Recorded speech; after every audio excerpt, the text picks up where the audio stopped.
아바.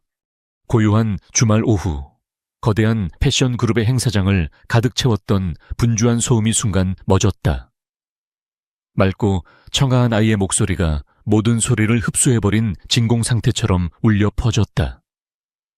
사람들의 시선은 일제히 목소리가 터져 나온 곳으로 향했다. 그곳에는 이 그룹의 제왕, 냉철한 CEO 강지훈이 서 있었다. 그리고 그의 다리에는 작은 아이가 필사적으로 매달려 있었다. 이서연의 세상이 무너져 내리는 소리였다. 그녀의 심장이 바닥으로 곤두박질 쳤다. 제발, 제발 꿈이기를. 그녀는 애써 외면하고 싶었지만 아들 민준이의 작은 뒷모습은 너무나도 선명했다. 그녀는 손에 들고 있던 행사 안내판을 떨어뜨리는 것도 잊은 채 그 자리에서 얼어붙었다. 오늘은 KJ그룹의 VVIP 고객들을 위한 프라이빗 패션쇼가 열리는 날이었다. 서연은 이 행사를 준비하는 단기 스태프 중 한 명이었다. 갑작스럽게 아이를 맡아주기로 했던 이웃집 할머니가 허리를 다치면서 그녀에게는 선택지가 없었다. 5살 아들을 혼자 둘 수는 없었고 이 일자리를 놓칠 수도 없었다. 결국 그녀는 위험한 도박을 했다. 아무도 신경 쓰지 않을 거라. 잠시만 창고 구석에서 조용히 그림을 그리고 있으면 괜찮을 거라 스스로를 위안했다. 하지만 호기심 많은 5살 아이에게 그 약속은 너무나도 지키기 어려운 것이었다. 잠깐 한눈을 판 사이 민준이는 그녀의 시야에서 사라져버렸다. 그리고 지금 아이는 대한민국에서 가장 냉정하고 무자비하기로 소문난 남자의 다리를 붙잡고 있었다. 강지훈, 언론에 노출되는 것을 극도로 꺼리지만 그의 이름은 패션계를 넘어 경제계 전체에 알려져 있었다. 완벽주의자, 워커홀릭, 그리고 감정 없는 로봇. 그를 수식하는 단어들은 언제나 차가웠다. 그의 얼굴에는 어떠한 표정도 떠오르지 않았다. 그는 그저 자신의 바짓가랑이를 붙잡고 있는 작은 생명체를 이해할 수 없다는 듯 내려다볼 뿐이었다. 주변의 임원들과 직원들은 당황하여 어쩔 줄 몰라 하며 이 황당한 상황을 어떻게 수습해야 할지 눈치만 보고 있었다. 서연은 마비되었던 다리를 간신히 움직였다. 한 걸음 한 걸음이 청은망은 같았다. 그녀는 죄인이 된 심정으로 그들 앞으로 다가갔다. 모든 사람들의 시선이 비수처럼 날아와 그녀의 심장에 박혔다. 그녀는 고개를 깊이 숙인 채 떨리는 목소리로 사과했다. 죄송합니다. 정말 죄송합니다. 아이가 잠시 실수를... 그녀는 민준이의 팔을 잡아당겼다. 하지만 아이는 고집스럽게 버텼다. 아니야. 아빠 맞잖아, 엄마. 아빠 여기 있었네. 아이의 외침은 서연의 가슴에 더 큰 못을 박았다. 아빠라는 존재를 그림책에서만 보았던 아이.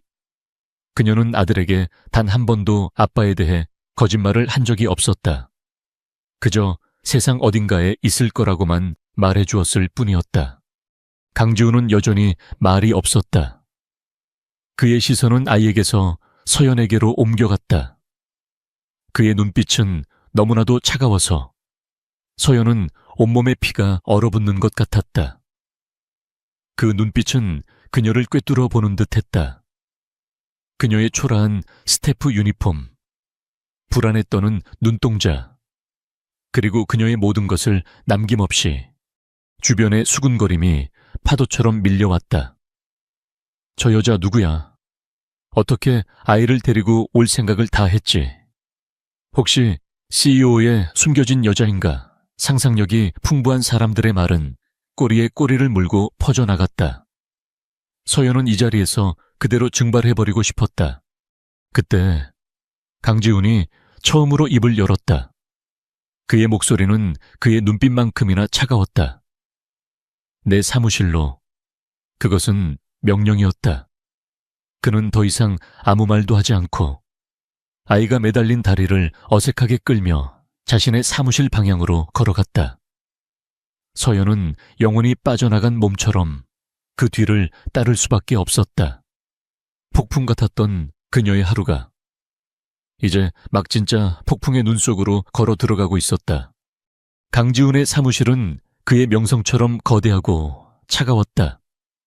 최소한의 가구만이 완벽한 질서 속에 놓여 있었고 흑과 백 그리고 회색 외의 다른 색은 찾아볼 수 없었다. 한쪽 벽면 전체를 차지한 통유리창 너머로 서울의 정형이 아득하게 펼쳐져 있었다.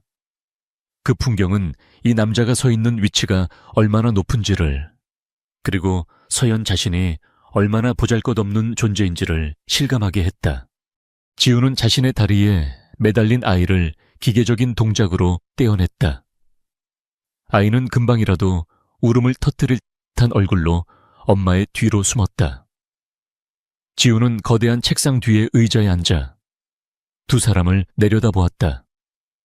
물리적인 거리가 생기자 그의 존재감은 더욱 압도적으로 변했다. 그는 서류를 검토하듯 무감정한 목소리로 물었다. 이름. 서연은 자기도 모르게 침을 삼켰다. 이서연입니다. 그녀의 목소리는 모기 소리만큼이나 작게 떨렸다. 소속은 행사, 기획팀 단기 스태프입니다. 상황을 설명해. 그의 질문은 군더더기 없이 간결했고 그래서 더욱 위압적이었다. 서연의 머릿속이 하얗게 비어버렸다. 무슨 말부터 해야 할까? 그녀는 필사적으로 단어들을 조합했다. 정말 죄송합니다. 대표님, 오늘 아이를 돌봐주시기로 한 분이 갑자기 다치셔서 제가 정말 경솔했습니다. 다시는 이런 일이 없도록. 그녀의 사과는 횡설수설했다. 지우는 그녀의 말을 중간에 잘랐다. 그 아이에 대해 설명하라고 했다. 그의 시선이 서연의 뒤에 숨어있는 민준에게로 향했다. 서연은 숨을 깊게 들이마셨다. 그건 아이가 아빠가 없어서 텔레비전이나 동화책에서 본 멋진 어른을 보면 가끔 저런 실수를 합니다. 정말 아무 의미 없는 아이의 오해일 뿐입니다. 죄송합니다. 그녀는 필사적이었다. 제발 그가 이 터무니없는 변명을 믿어주기를, 이 상황을 그저 작은 해프닝으로 넘겨주기를 간절히 바랐다. 하지만 강지훈은 그런 사람이 아니었다. 그는 사람을 꿰뚫어 보는데 이골이 난 사람이었다. 그는 서연의 불안한 눈빛과 필사적으로 무언가를 숨기려는 태도를 놓치지 않았다. 그의 머릿속은 복잡한 데이터들을 처리하는 슈퍼컴퓨터처럼 빠르게 돌아갔다. 이 여자의 말은 앞뒤가 맞지 않았다. 단순한 실수라고 하기에는 아까 행사장에서 아이가 외쳤던 그 한마디는 너무나도 확신에 차 있었다. 그는 이 상황이 불쾌했다. 자신의 완벽하게 통제된 세계에 예상치 못한 버그가 침입한 것 같았다. 그는 의자 등받이에 몸을 깊게 기대며 처음으로 민준이를 제대로 쳐다보았다. 엄마 뒤에 숨어서도 아이는 여전히 똘망똘망한 눈으로 그를 빤히 쳐다보고 있었다. 낯선 얼굴이었다. 하지만 어딘가 그의 시선은 다시 서연에게로 향했다. 그녀는 여전히 고개를 푹 숙인 채 바닥만 내려다보고 있었다. 그가 예리하고 전혀 예상치 못한 질문을 던졌다. 우리 전에 만난 적 있나? 그 질문이 서연의 심장을 찔렀다. 그녀의 고개가 반사적으로 들렸다. 5년 전 그 밤의 기억. 어둡고 흐릿했지만 그녀의 인생을 송두리째 바꿔놓았던 그 밤의 기억이 섬광처럼 스쳐 지나갔다. 그녀의 눈동자가 아주 미세하게 그러나 격렬하게 흔들렸다. 아주 찰나의 순간이었다. 하지만 지우는 그 변화를 놓치지 않았다. 빙고. 그의 머릿속에서 경고등이 울렸다. 역시 무언가 있었다. 그는 아직 그게 무엇인지 몰랐지만 이 여자와 자신 사이에 무언가 연결고리가 있다는 것을 확신했다. 그의 차가운 흥미에 불이 붙었다. 그는 더 이상 질문하지 않았다. 그는 자리에서 일어나 통유리창 앞으로 걸어갔다. 오늘부로 당신은 해고야. 그의 목소리는 선고처럼 단호했다. 서연은 절망했다. 대표님, 제발 한 번만 기회를. VIP 행사장에 허가받지 않은 외부인을 들인 건 용납할 수 없는 보안 규정 위반이다. 그의 이유는 논리적이고 그래서 더 잔인했다. 나가봐. 그는 도시를 내려다보며 말했다. 그 말에는 더 이상 대화의 여지가 없었다. 여자 없었다. 서연은 눈물이 터져 나오려는 것을 간신히 참았다. 그녀는 겁에 질려 우는 민준이의 손을 잡고 굴욕감과 안도감이 뒤섞인 복잡한 심정으로 사무실을 나섰다. 일자리를 잃었지만 비밀은 지켜냈다고 생각했다. 아직은 사무실 문이 닫히고 지우는 한참 동안 창밖을 바라보았다. 저 멀리 거대한 빌딩 숲 사이로 개미처럼 작아지는 두 사람의 모습을, 그는 자신의 완벽했던 일상에 생긴 이 작은 균열이 어째서인지 계속 마음에 걸렸다. 그는 책상으로 돌아와 수화기를 들었다. 김비서, 이서연이라는 당이 스태프에 대해 알아볼 수 있는 건 전부 다 알아봐. 강지우는 자신의 사무실에서 김비서가 올린 보고서를 읽고 있었다. 그의 미간에는 희미한 주름이 잡혀 있었다. 보고서의 주인공, 이서연. 그녀의 이력은 그의 예상을 반쯤은 맞고 반쯤은 빗나가게 했다.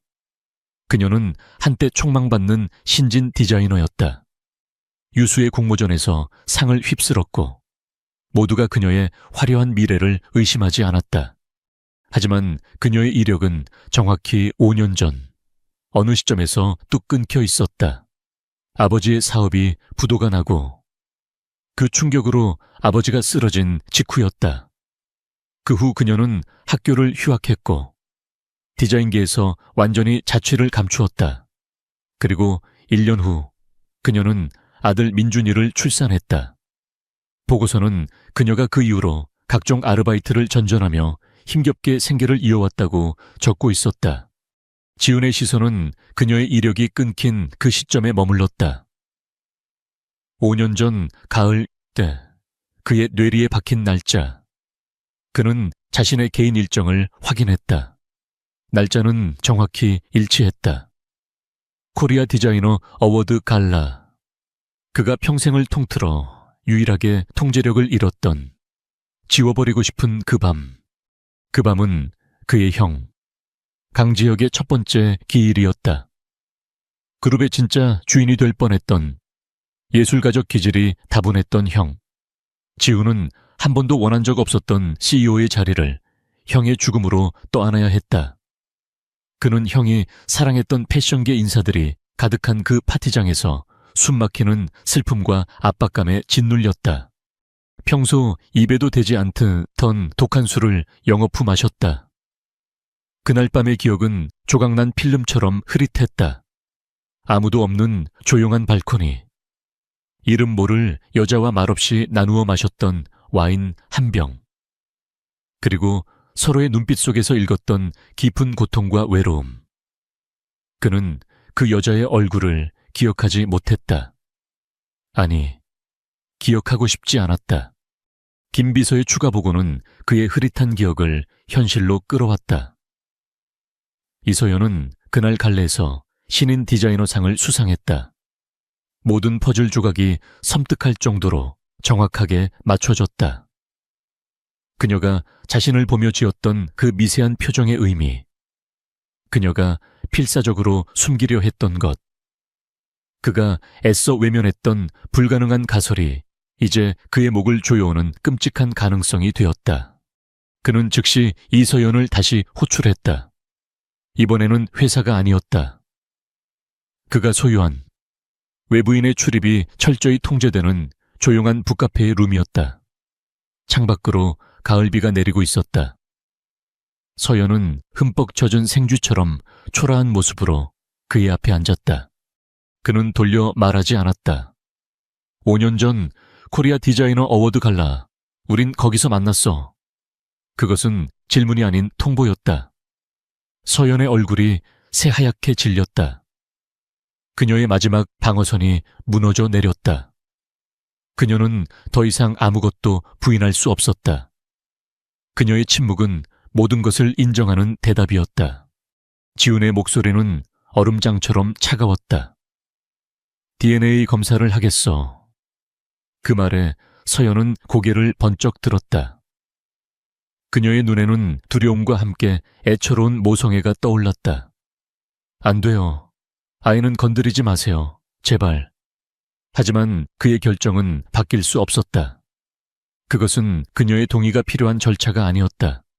검사는 신속하고 비인격적으로 이루어졌다. 지훈의 변호사와 의료팀이 동행했다. 서연은 자신의 무력함과 아이에 대한 미안함의 눈물을 흘리는 것 외에는 아무것도 할 수 없었다. 며칠 후 결과가 나왔다. 친자관계 확률 99.9%. 서류에 찍힌 숫자는 그의 인생에 내려진 거대한 선고와도 같았다. 그에게는 아버지라는 기쁨보다 거대한 위기라는 현실이 먼저 다가왔다. 이 사실이 알려지면 호시탐탐 그의 자리를 노리는 이복 동생과 계모가 가만히 있지 않을 터였다. 그의 모든 계획과 회사의 미래가 뿌리부터 흔들릴 수 있는 최악의 스캔들. 그는 문제를 해결해야 했다. 언제나처럼 가장 효율적이고 논리적인 방식으로 그는 변호사와 함께 서연 앞에 서류 한 뭉치를 내밀었다. 계약서라는 세 글자가 선명했다. 이서연 씨는 내 약혼녀가 되는 거야.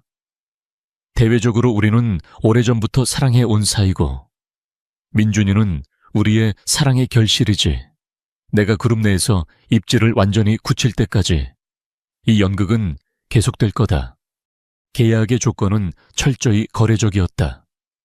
그는 민준이에게 세상 최고의 교육 환경과 의료 혜택을 제공하고 그녀의 아픈 아버지의 병원비와 남은 빚을 모두 청산해주겠다고 했다. 그녀가 평생 꿈꿔왔지만 아들에게 결코 해줄 수 없었던 모든 것. 그 대가로 그녀는 자신의 삶과 감정을 완벽하게 포기해야 했다. 서연은 차가운 계약서와 그보다 더 차가운 남자의 얼굴을 번갈아 보았다. 이 종이 한 장은 아들의 완벽한 미래를 약속했지만 그녀의 영혼을 담보로 요구하고 있었다. 그녀의 인생에서 가장 잔인하고 가장 어려운 선택의 순간이었다. 이서연은 펜을 쥔 손을 가늘게 떨었다. 계약서의 차가운 종이 위로 그녀의 눈물 한 방울이 떨어져 잉크를 희미하게 번지게 했다. 그녀는 아픈 아버지의 얼굴과 아무것도 모른 채 해맑게 웃을 아들 민준이의 얼굴을 떠올렸다. 그녀의 인생에는 더 이상 선택지가 남아있지 않았다. 아들을 위해서라면 그녀는 기꺼이 자신의 영혼을 팔 수 있었다. 그녀는 계약서에 자신의 이름을 적었다. 그 순간 그녀는 더 이상 디자이너 이서연이 아니었다. 그녀는 K그룹 대표 강지훈의 약혼녀라는 화려하지만 텅 빈 껍데기 같은 역할을 연기해야 하는 배우가 되었다. 그녀의 희생은 그렇게 조용하고 빠르게 시작되었다.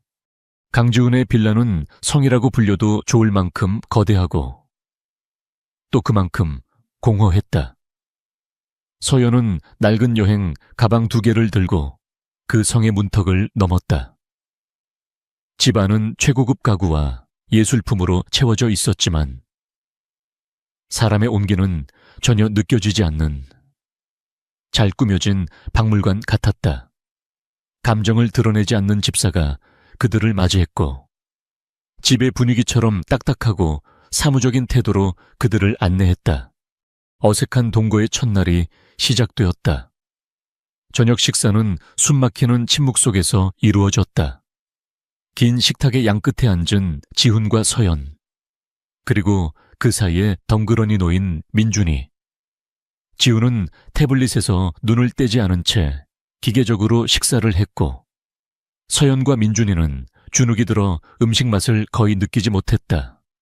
민준이가 실수로 물컵을 쏟았다. 정적을 깨는 소리에 지훈의 미간이 미세하게 찌푸려졌다. 분노가 아닌 예상치 못한 변수에 대한 가벼운 짜증. 그는 하인들에게 조용히 손짓하여 뒷정리를 시켰을 뿐이다. 아이를 키운다는 것이 어떤 의미인지 그는 전혀 알지 못했다. 지훈은 그들이 한 지붕 아래에서 철저히 분리된 삶을 살 것이라는 점을 명확히 했다. 그는 서연과 민준이에게 각각의 방을 안내했다. 민준이의 방은 세상에서 가장 비싼 장난감들로 가득 차 있었지만 아이의 손때가 묻은 낡은 곰 인형 하나 없는 차가운 전시장이었다. 하지만 아이는 어른들의 계약을 이해하지 못했다. 민준이는 아빠라는 존재가 생긴 것에 마냥 신이 나 있었다. 그는 서툴게 그린 아빠의 얼굴을 들고 지훈의 서재 문을 두드렸다. 지훈은 자신의 일에 방해받는 것을 극도로 싫어했지만 연극을 위해 마지못해 아이를 받아주었다. 그는 그림을 보고 사무적인 칭찬을 건넸고 잠들기 전 동화책을 읽어달라는 아이의 부탁에 보고서를 읽듯 몸이 건조하게 책을 읽어주었다. 그는 아빠라는 역할을 수행하고 있었지만 아빠가 되는 법은 알지 못했다. 그렇게 며칠이 흘렀다.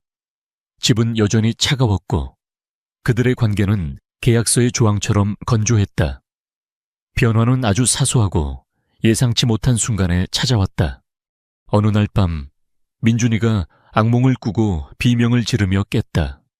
아이는 엄마가 아닌 아빠를 울부짖었다. 서재에서 늦게까지 일을 하던 지훈이 그 소리를 가장 먼저 들었다. 귀찮다는 생각에 잠시 망설였지만 아이의 울음소리가 그치지 않자 그는 마지못해 자리에서 일어났다. 민준이는 어둠 속에서 공포에 질려 떨고 있었다. 그 모습은 지훈의 마음속 가장 깊은 곳에 묻어두었던 어린 시절의 기억을 건드렸다. 형을 잃고 혼자 남겨졌던 그 밤의 외로움. 그는 자신도 모르게 아이의 침대 곁에 앉았다. 그는 어색하게 아이의 등을 토닥이며 자신이 아는 유일한 이야기, 기업의 인수 합병 전략에 대한 이야기를 들려주었다.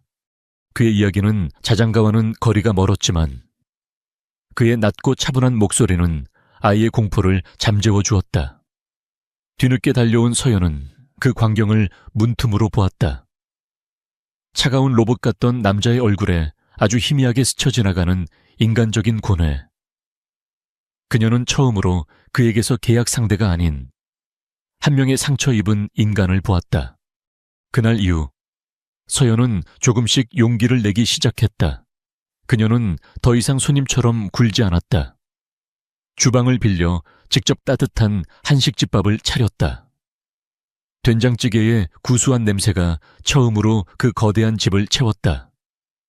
퇴근하고 돌아온 지훈은 낯선 음식 냄새에 잠시 멈칫했지만 말없이 식탁에 앉아 그녀가 만든 음식을 먹었다. 그는 그녀를 관찰하기 시작했다. 묵묵히 자신의 자리를 지키는 강인함, 아들을 향한 헌신적인 사랑, 그리고 힘든 상황 속에서도 결코 비굴해지지 않는 그녀의 자존심. 그의 머릿속에서 그녀는 계약서의 값과 을 관계가 아닌 다른 의미로 조금씩 자리를 잡아가고 있었다. 어느 주말 저녁 거실 소파에서 셋은 함께 만화 영화를 보고 있었다. 민준이는 그들의 사이에서 잠이 들었다. 어색했던 침묵은 이제 제법 편안한 고요함으로 바뀌어 있었다. 지훈은 잠든 아이의 얼굴과 조용히 화면을 응시하는 서연의 옆모습을 보았다. 그의 가슴 속에서 낯설지만 거부할 수 없는 따뜻한 감정이 피어오르고 있었다. 가짜 가족이라는 척박한 땅 위에서 진짜 감정의 씨앗이 조용히 싹을 틔우고 있었다. 계약에 따라 강지훈은 자신의 약혼녀와 아들을 가족들에게 소개해야만 했다. 그 자리는 답답한 공기로 가득 찬 본가의 저녁 식사 자리였다. 그곳은 지훈에게 있어 집이라기보다는 언제나 긴장해야 하는 전쟁터에 가까웠다. 서연은 그 전쟁터의 한복판에 내던져졌다. 지훈의 아버지인 강 회장은 아들의 갑작스러운 발표에 못마땅한 표정이었지만 그룹의 이미지와 안정적인 후계 구도를 위해 일단은 상황을 받아들인 듯 했다. 진짜 문제는 지훈의 계모인 박 여사와 그의 약혼녀로 내정되어 있던 한유라 이사였다. 박 여사의 눈빛은 친절한 미소 뒤에 날카로운 칼날을 숨기고 있었다. 그녀는 서연의 지방과 학력, 그리고 과거에 대해 교묘하게 깎아내리는 질문들을 던졌다. 어머, 서연 씨는 부모님이 뭘 하시는지, 요즘 젊은 아가씨들은 집안도 좋아야 한다던데. 그녀의 모든 말은 서연을 위축시키고 이 자리에 어울리지 않는 존재로 만들려는 의도가 명백했다. 한유라는 박 여사보다 더 영리했다. 그녀는 우아한 태도를 잃지 않으면서도 두 사람의 러브스토리에 대해 집요하게 파고들었다. 두 분은 어떻게 처음 만나셨어요? 지훈 씨가 이렇게 로맨틱한 사람이었는지 몰랐네요. 그녀의 질문은 두 사람의 거짓말 속 허점을 찾아내려는 예리한 탐색과도 같았다. 그때 어른들의 팽팽한 신경전을 알리 없는 민준이가 해맑게 말했다. 우리 아빠는 텔레비전에 나오는 사람보다 더 멋져요. 엄마가 맨날 사진 보고 아빠라고 했어요. 그 말에 식탁의 공기가 순간 얼어붙었다. 서연과 지훈은 서로를 바라보며 당황했다. 지훈은 재빨리 상황을 수습했다. 제가 워낙 바빠서. 서연이가 아이에게 제 사진을 자주 보여준 모양입니다. 그 순간에 공유된 위기감은 역설적이게도 두 사람을 더 가깝게 만들었다. 지훈은 계약 때문만이 아닌 본능적으로 자신의 편이 된 서연과 민준이를 보호해야 한다는 생각을 했다. 그는 차갑지만 단호한 목소리로 가족들의 무리한 질문들을 막아냈다. 그의 태도는 박 여사와 한유라의 분노에 더욱 불을 지폈다. 끔찍한 저녁 식사가 끝나고 자신의 오피스텔로 돌아온 한유라의 얼굴에서 우아한 가면이 벗겨졌다. 그녀에게 강지훈과의 결혼은 사랑이 아닌 자신의 야망과 가문의 사업을 위한 최고의 전략이었다. 굴러온 돌 같은 이서연이라는 여자가 그 모든 것을 망치게 둘 수는 없었다. 그녀는 즉시 사람을 시켜 이서연의 모든 것을 파헤치라고 지시했다. 가족들의 압박은 지훈과 서연에 잊고 있던 기억을 수면 위로 끌어올렸다. 그날 밤의 기억이 각자의 머릿속에서 되살아나기 시작했다. 지훈은 술에 취해 비틀거리던 자신을 기억했다. 그는 형의 죽음 이후 처음으로 누군가에게 자신의 약한 모습을 보였다. 발코니에 있던 그 여자는 자신에게 값싼 위로를 건네는 대신 그저 말없이 옆에 앉아 함께 별을 봐주었다. 그는 그녀의 슬퍼 보이던 눈빛을 기억해냈다. 서연 역시 그 밤을 기억했다. 신인 디자이너 상을 받은 기쁨도 잠시. 아버지의 회사가 부도났다는 소식을 듣고 모든 꿈이 무너져 내리는 절망감을 느꼈다. 그녀는 파티장의 가장 외진 곳에서 홀로 서 있는 강지훈을 보았다. 세상 모든 것을 가졌지만 세상에서 가장 외로워 보이는 남자. 그녀는 동질감을 느꼈고 자신도 모르게 그에게 다가갔다. 그들의 대화는 거의 없었지만 침묵 속에서 서로의 깊은 상처를 알아보았다. 그들의 하룻밤은 단순한 실수가 아니었다. 인생의 가장 밑바닥에 서 있던 두 외로운 영혼이 서로에게 건넨 짧지만 필사적인 위로였다. 그 기억은 두 사람의 관계를 다른 시각으로 보게 만들었다. 그는 더 이상 무자비한 고용주가 아니었고 그녀는 더 이상 불행한 사고의 상대방이 아니었다. 그날 밤 지훈은 서재에서 일을 하다 말고 물을 마시기 위해 주방으로 향했다. 늦은 시간 서연은 식탁에 앉아 낡은 스케치북에 무언가를 그리고 있었다. 계약이 시작된 이후 처음으로 보는 디자이너 이서연의 모습이었다. 그는 자신도 모르게 그녀에게 다가가 물었다. 그날 밤 당신도 많이 힘들었나? 그가 그녀에게 던진 첫 번째 개인적인 질문이었다. 서연은 놀란 듯 고개를 들었다. 그녀의 눈빛이 희미하게 흔들렸다. 그녀는 대답 대신 작고 슬픈 미소를 지으며 고개를 끄덕였다. 과거로부터 밀려온 파도가 그들의 계약관계라는 모래성을 조금씩 허물기 시작했다. 정갔다. 그리고 그들 모르게 더 큰 폭풍우가 수면 아래에서 조용히 몸집을 불리고 있었다. 강지훈은 계산적인 사람이었다. 그의 모든 행동에는 명확한 목적과 기대되는 결과값이 있었다. 그가 이소연을 KJ그룹의 핵심인 디자인 1팀에 배치한 것 역시 그런 행동의 일환이었다. 대외적으로는 약혼녀의 재능을 지원하는 로맨틱한 모습으로 비칠 것이고 내부적으로는 그녀의 능력을 확인하고 활용하려는 실리적인 판단이었다. 서연은 그 제안 앞에서 망설였다. 다시 디자인을 할 수 있다는 것은 꿈만 같은 일이었지만 CEO의 약혼녀라는 꼬리표를 달고 들어간 팀에서 그녀가 겪어야 할 시선들을 감당할 자신이 없었다. 하지만 스케치북에 몰래 그리던 디자인에 대한 열망은 그녀의 두려움보다 더 컸다. 예상대로 디자인팀의 분위기는 차가웠다. 동료들은 그녀를 낙하산이라 여기며 노골적으로 무시하거나 뒤에서 수군거렸다. 하지만 서연은 아무런 변명도 하지 않고 묵묵히 자신의 일에만 집중했다. 그리고 그녀의 실력은 곧 모든 편견을 잠재우는 가장 강력한 증거가 되었다. 그녀는 막혀 있던 프로젝트의 난제를 하룻밤 만에 해결해냈고 그녀의 아이디어는 팀의 새로운 활력을 불어넣었다.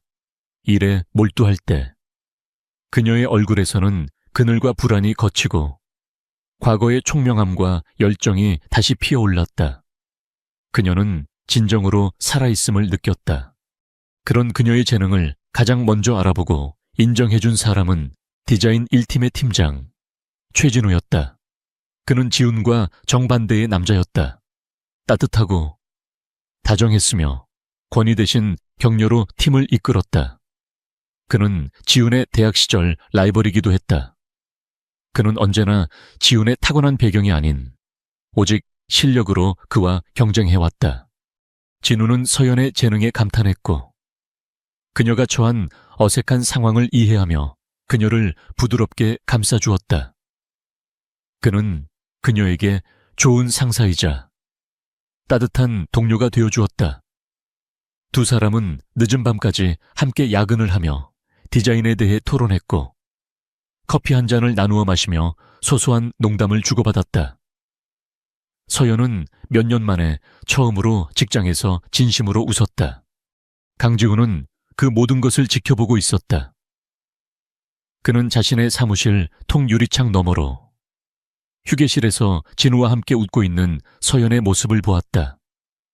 그는 김 비서의 보고를 통해 그녀가 최진우 팀장과 얼마나 잘 지내고 있는지 전해 들었다. 그의 가슴 속에서 정체 모를 불쾌한 감정이 피어올랐다. 그는 스스로에게 말했다. 이것은 계약 위반에 대한 우려라고. 자신의 약혼녀가 다른 남자, 그것도 자신의 오랜 라이벌과 불필요한 소문을 만드는 것을 막아야 한다고. 하지만 그의 이성은 이미 알고 있었다. 이 감정의 진짜 이름은 그가 평생 느껴본 적 없는 유치하고 원초적인 질투라는 것을. 감정을 다루는데 서툴렀던 그의 질투는 어색하고 유치한 방식으로 표출되기 시작했다.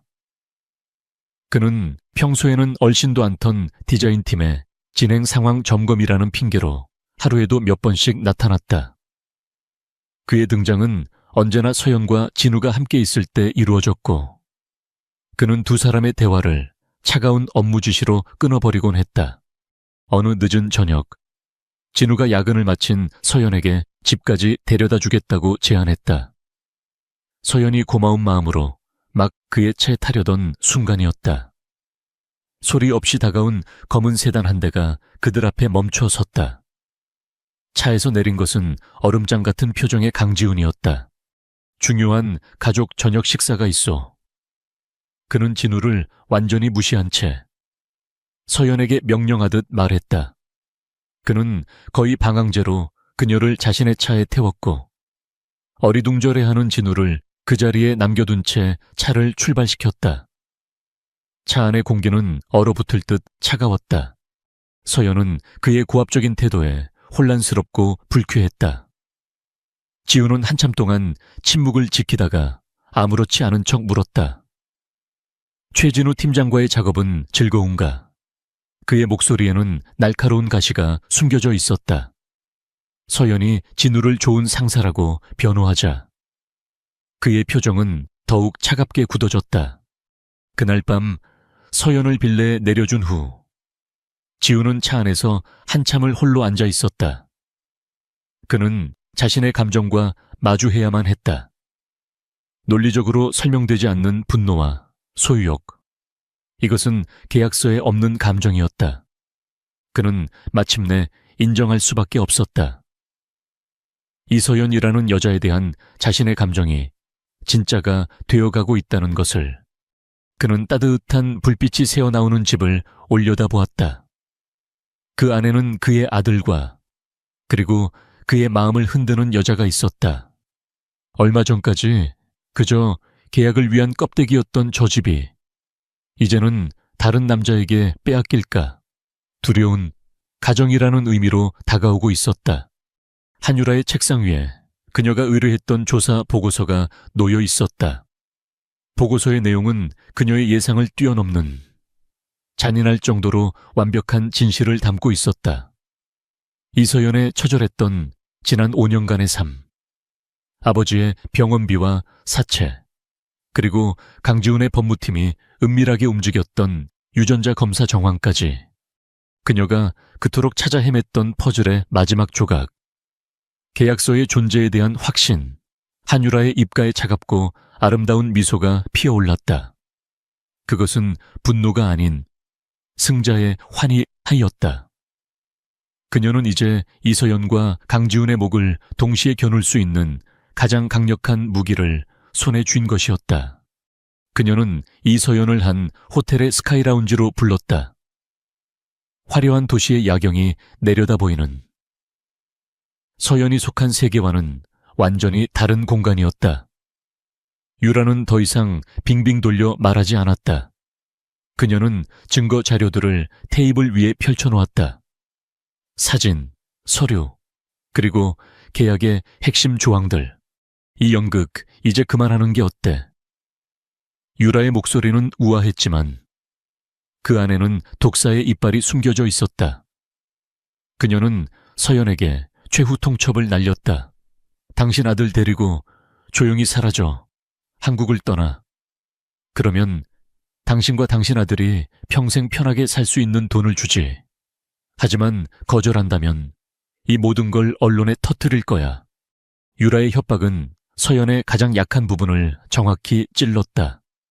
강지훈은 무너질 거고 당신 아들은 대한민국 전체가 손가락질하는 스캔들의 중심에서 자라게 될 거야.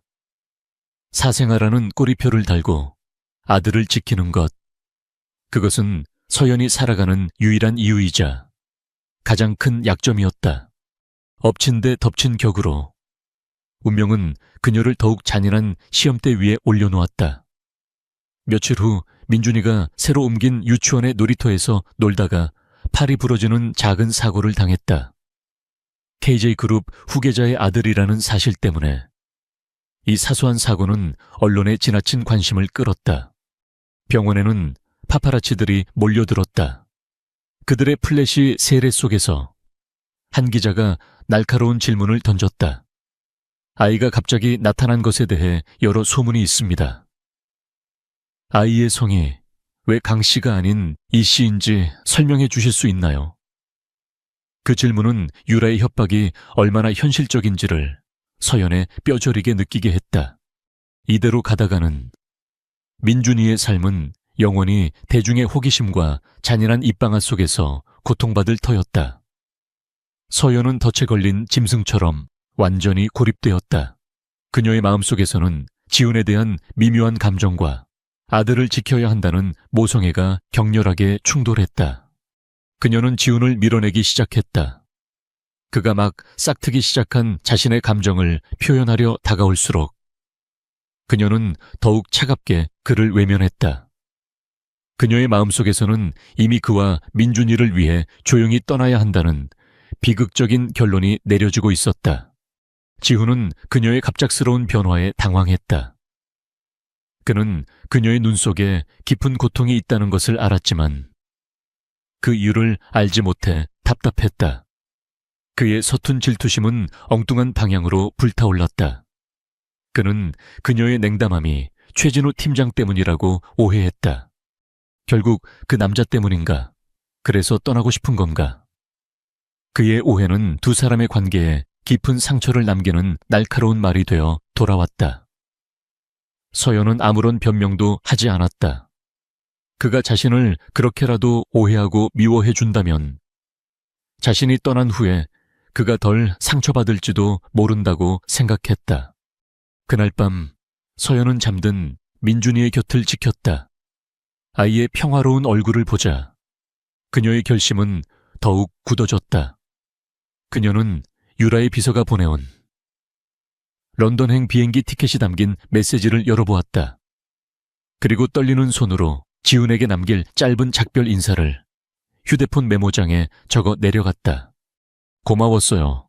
그리고 미안해요. 비밀은 더 이상 그들을 지켜주는 방패가 아니었다. 그것은 그녀와 그녀의 아들을 가두는 감옥이 되어버렸다. 아들을 그 감옥에서 해방시키는 유일한 길은 자신이 모든 것을 가지고 사라지는 것이라고 그녀는 굳게 믿고 있었다. 휴대폰 불빛에 비친 그녀의 얼굴 위로 뜨거운 눈물이 하염없이 흘러내렸다. 이서연은 떠날 준비를 하고 있었다. 그녀의 낡은 여행 가방은 올 때와 마찬가지로 단출했다. 지난 몇 달간의 삶이 마치 한여름 밤의 꿈처럼 느껴졌다. 그녀는 아들 민준이의 잠든 얼굴을 내려다보며 이 모든 것을 아이의 기억 속에서 좋은 추억으로만 남겨주어야겠다고 다짐했다. 그때 강지훈이 그녀의 방으로 들어왔다. 그의 얼굴은 배신감과 이해할 수 없는 고통으로 일그러져 있었다. 정말 떠나야겠어. 내가 당신을 잡을 방법은 정말 없는 건가? 그의 목소리는 애처로웠다. 서연은 진실을 말할 수 없었다. 그녀는 눈물을 감추기 위해 고개를 숙인 채 잔인한 한마디를 내뱉었다. 미안해요. 그녀의 사과는 지훈에게 비수처럼 날아와 박혔다. 그는 그녀가 최진우를 선택했다고, 자신과 아들을 버리기로 결심했다고 확신했다. 그는 망연자실한 표정으로 방을 나갔다. 문이 닫히고 서연은 그 자리에 주저앉아 소리 없이 오열했다. 홀로 남겨진 지훈은 절망감에 휩싸였다. 그때 잠에서 깬 민준이가 아빠의 방으로 비틀거리며 걸어왔다. 아이는 눈을 비비며 말했다. 아빠, 엄마가 아까 무서운 아줌마랑 통화하고 계속 울었어요. 저녁 먹을 때 봤던 그 아줌마요. 아이의 순진한 한마디가 지훈의 뇌리를 강타했다. 무세운 아줌마, 한유라. 순간 모든 조각이 맞춰졌다. 서연의 갑작스러운 변화, 그녀의 눈 속에 담겨있던 깊은 공포, 그리고 언론의 이상한 움직임까지. 이것은 최진우 때문이 아니었다. 이것은 한유라가 설계한 치밀한 공격이었다. 그녀는 떠나고 싶었던 게 아니라 떠나야만 했던 것이다. 그는 즉시 김 비서에게 한유라의 모든 뒷조사를 지시했다. 얼마 지나지 않아 그녀가 사설 탐정을 고용하고 서연을 협박했다는 증거들이 속속들이 도착했다. 지훈의 주먹이 분노로 하얗게 굳어졌다. 그는 서연이 자신과 아들을 지키기 위해 어떤 희생을 결심했는지 깨달았다. 시간이 없었다. 서연과 민준이는 이른 새벽 공항으로 떠날 예정이었다. 그리고 바로 그 시각, 그에게는 계모와 한유라 측이 소집한 긴급 이사회가 열릴 예정이었다. 그들의 계획이 빤히 보였다. 그를 회장 자리에서 끌어내리기 위한 마지막 쿠데타. 공항으로 가서 그녀를 잡을 것인가? 이사회에 참석해서 회사를 지킬 것인가? 그는 선택의 기로에 섰다. 하지만 그는 곧 깨달았다.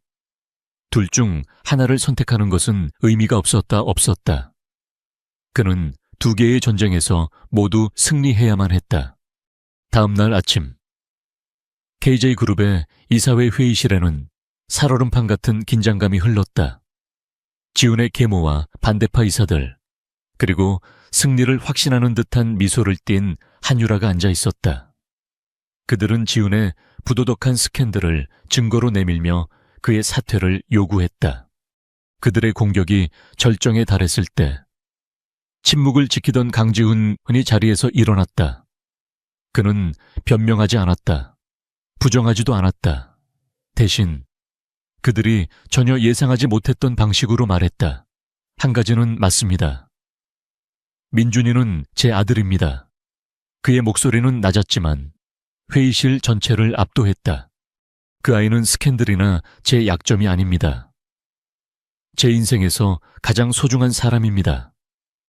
그의 눈빛은 더 이상 차가운 CEO의 것이 아니었다. 한 아이의 아버지가 가진 흔들림 없는 결의로 가득 차 있었다. 저는 평생 이 회사를 지키기 위해 살아왔습니다. 하지만 오늘 저는 지켜야 할 더 중요한 것이 있다는 것을 깨달았습니다. 바로 제 가족입니다. 그는 한유라를 똑바로 쳐다보았다. 우리의 약혼은 사업적 거래였소. 이제 그 거래는 끝났소. 당신의 협박과 비열한 행위에 대해서는 내 법무팀이 상대해 줄 겁니다. 그리고 그는 모든 이사들을 향해 선언했다. 만약 제 아들과 제가 사랑하는 여자를 지키는 것이 이 자리를 잃는 것을 의미한다면 저는 기꺼이 물러나겠습니다. 회사는 당신들이 가지십시오. 저는 제 가족을 선택하겠습니다. 그의 폭탄 선언은 회의실을 충격적인 침묵에 빠뜨렸다. 모든 것을 버릴 각오가 된 사람의 힘 앞에서 그들의 모든 계략은 힘을 잃었다. 그들의 완벽했던 쿠데타는 그렇게 허무하게 무너져 내렸다. 같은 시각, 공항 출국장. 서연은 민준이의 손을 잡고 출국 수속 카운터 앞에 서 있었다. 그녀가 떨리는 손으로 여권을 건네려던 순간이었다. 그녀의 휴대폰이 짧게 진동했다. 화면에는 긴급 속보 알림이 떠 있었다. 이사회 현장에서 막 찍힌 듯한 강지훈의 사진, 그리고 그 아래에 헤드라인. 단독 KJ그룹 강지훈 대표 혼외자 인정 파문. 내 가족을 위해 모든 것을 버리겠다. 서연은 자신의 눈을 의심했다. 그녀는 믿을 수 없다는 표정으로 휴대폰 화면을 응시했다. 공항의 소음이 멀어지고 그가 자신들을 위해 무슨 일을 했는지 깨닫는 순간 그녀의 눈에서 뜨거운 눈물이 흘러내렸다. 이서연은 공항의 출국 카운터 앞에서 얼어붙었다. 휴대폰 화면 속 강지훈의 얼굴과 가족을 위해 모든 것을 버리겠다는 헤드라인이 그녀의 세상 전부를 차지했다. 그녀의 곁에서 민준이가 엄마의 옷자락을 잡아당겼다. 엄마, 우리 비행기 안 타. 아이의 목소리에 그녀는 정신을 차렸다. 그녀는 한순간의 망설임도 없이 결정을 내렸다. 그녀는 돌아섰다. 더 이상 도망치지 않기로. 그녀는 아들의 손을 잡고 자신들을 기다리고 있을 폭풍의 중심으로. 그러나 이제는 더 이상 혼자가 아닐 그곳으로 다시 걸어갔다. 같은 시각 KJ그룹의 이사회는 강지훈의 폭탄 선언으로 아수라장이 되었다. 그의 계모와 한유라는 분노했지만 그의 예상치 못한 행보는 오히려 중립 이사들의 마음을 움직였다. 회사를 버릴 각오로 가족을 지키려는 그의 모습은 냉혈한 기업가가 아닌 책임감 있는 리더의 모습으로 비쳤기 때문이었다. 여론 역시 폭발적으로 그에게 유리하게 돌아섰다. 대중은 그의 인간적인 고뇌와 부성애에 열광적인 지지를 보냈다. 강지훈은 가장 큰 위기의 순간에 가장 진실된 모습으로 세상의 마음을 얻었다. 서여윤은 기자들로 둘러싸인 회사 로비로 돌아왔다. 그녀는 수많은 카메라 플래시를 뚫고 마침내 그의 사무실에 도착했다. 지훈은 창밖을 보며 서 있었다. 모든 것을 걸어버린 남자의 뒷모습은 위태롭고 또 외로워 보였다. 그가 돌아보았을 때 그의 눈에는 서연을 보고 안도하는 빛이 스쳤다. 바보 같은 짓이었어요. 서연이 떨리는 목소리로 말했다. 내가 할 수 있는 유일한 일이었어. 그가 대답했다. 그들은 더 이상 많은 말을 필요로 하지 않았다. 그들은 서로의 눈빛 속에서 모든 오해와 아픔이 씻겨 내려가는 것을 느꼈다. 그들은 마침내 진짜 우리가 되었다. 하지만 전쟁은 아직 끝나지 않았다. 회사의 주가는 위태롭게 흔들렸고 반대파들은 여전히 그의 퇴진을 요구하고 있었다. 그들에게는 이 싸움을 끝낼 결정적인 한 방이 필요했다. 그때 서연이 나섰다. 나도 싸우게 해줘요. 내가 가장 잘하는 방식으로. 그녀는 디자인팀으로 돌아갔다. 더 이상 CEO의 약혼녀라는 불안한 가면을 쓴 채가 아니었다. KJ그룹의 미래를 책임질 디자이너로서 당당하게. 그녀는 다가오는 패션 위크를 위한 새로운 컬렉션을 제안했다. 컬렉션의 주제는 재탄생. 역경 속에서 피어난 사랑과 가족에 대한 이야기, 바로 그들 자신의 이야기였다. 그녀는 자신의 모든 고통과 희망, 그리고 사랑을 디자인에 쏟아부었다. 진실을 알게 된 최진우 팀장은 그녀의 가장 든든한 조력자가 되어주었다. 지우는 그녀가 마음껏 날개를 펼칠 수 있도록 모든 지원을 아끼지 않았다. 사무실은 밤늦게까지 불이 꺼지지 않았고 민준이는 그들의 마스코트가 되어주었다. 마침내 패션쇼의 날이 밝았다. 쇼장에는 기대와 우려의 시선이 가득했다. 한유라와 반대파 이사들은 맨 앞줄에 앉아 그들의 실패를 기다리고 있었다. 쇼가 시작되고 첫 번째 모델이 런웨이에 등장하는 순간 장내의 모든 공기가 바뀌었다. 서연의 디자인은 옷이 아니라 한 편의 시였다. 절망의 어둠을 표현한 검은색에서 시작하여 고난을 상징하는 거친 질감을 지나 마침내 희망과 사랑을 상징하는 따뜻하고 화사한 색상으로 피어났다. 그것은 모두의 마음을 울리는 강렬하고 아름다운 이야기였다. 쇼의 피날레. 순백의 드레스를 입은 모델이 어린아이의 손을 잡고 등장했다. 민준이를 상징하는 그 모습에 관객석에서는 탄성과 함께 뜨거운 박수가 터져 나왔다. 컬렉션은 전례 없는 대성공이었다. 전 세계의 바이어들이 찬사를 보냈고 언론은 그녀를 역경을 딛고 피어난 천재라 칭송했다. 쇼가 끝나고 축제 분위기로 가득 찬 백스테이지의 한 구석에서 지훈과 서연은 조용히 마주 섰다. 벅찬 감정과 안도감이 두 사람을 감쌌다. 당신이 우리를 구했어. 지훈이 말했다. 아니요, 우리가 서로를 구한 거예요. 서연이 대답했다. 지훈은 그녀를 부드럽게 끌어당겨 입을 맞추었다. 계약도 연극도 아닌 그들의 첫 번째 진짜 입맞춤이었다.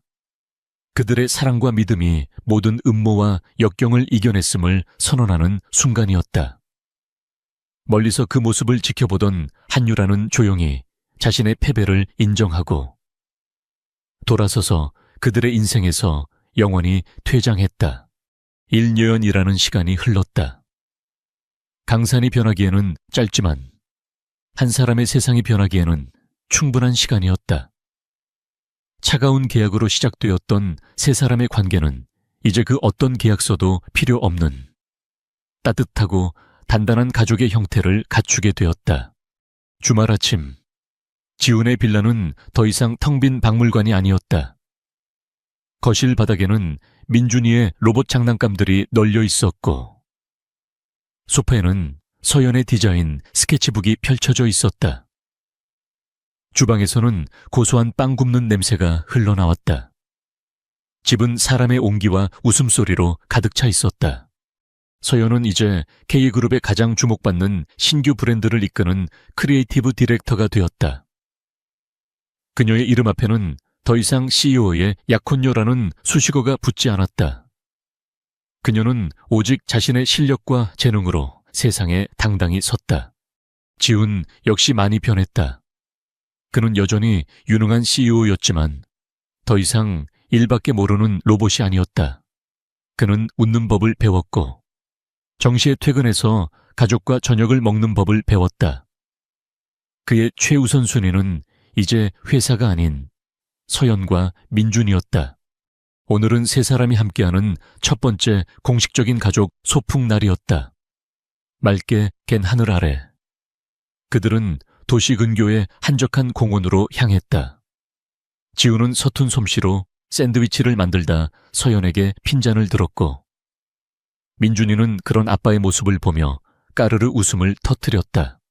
잔디밭에 돗자리를 펴고 앉아 그들은 평범하지만 그래서 더 소중한 시간들을 보냈다.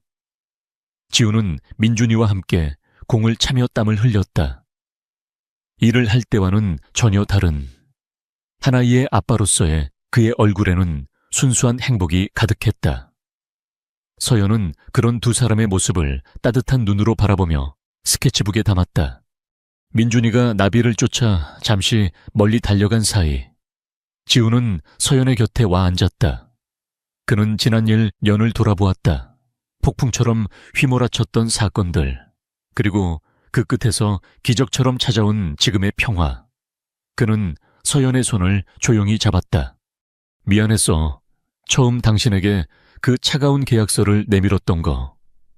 그의 진심 어린 사과에 서연은 고개를 저었다. 아니에요. 고마웠어요. 우리에게 가족이 될 기회를 주었으니까요. 그들은 서로의 상처를 이해했고